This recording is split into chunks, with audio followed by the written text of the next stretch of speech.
Bref, j'ai vécu l'enfer dans une relation toxique. Au début, c'était un prince charmant, c'était magique, le love bombing, et je t'aime vite.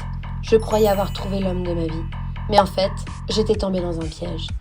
Il m'a isolée de tout, il m'a fait déménager vite. Puis ont commencé les critiques, le contrôle de tout, la peur, la surveillance de mon téléphone. Où j'allais, avec qui. Un jour, j'étais la femme de sa vie, le lendemain, une folle, une incapable. Il soufflait le chaud et le froid. Il me faisait douter de moi. Je ne savais plus qui j'étais.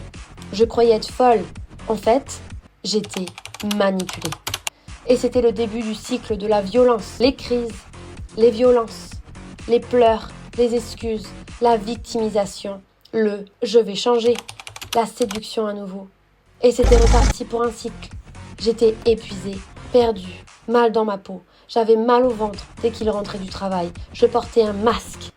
Je survivais. Et puis un jour, la crise de trop. Je suis tombée sur le violentomètre. Et là, j'ai vu. C'était pas normal. Alors j'ai dit stop. J'ai appelé le 3919, l'association locale d'aide aux victimes. J'ai utilisé le mémo de vie pour rassembler les preuves. J'ai contacté une avocate spécialisée en droit de la famille.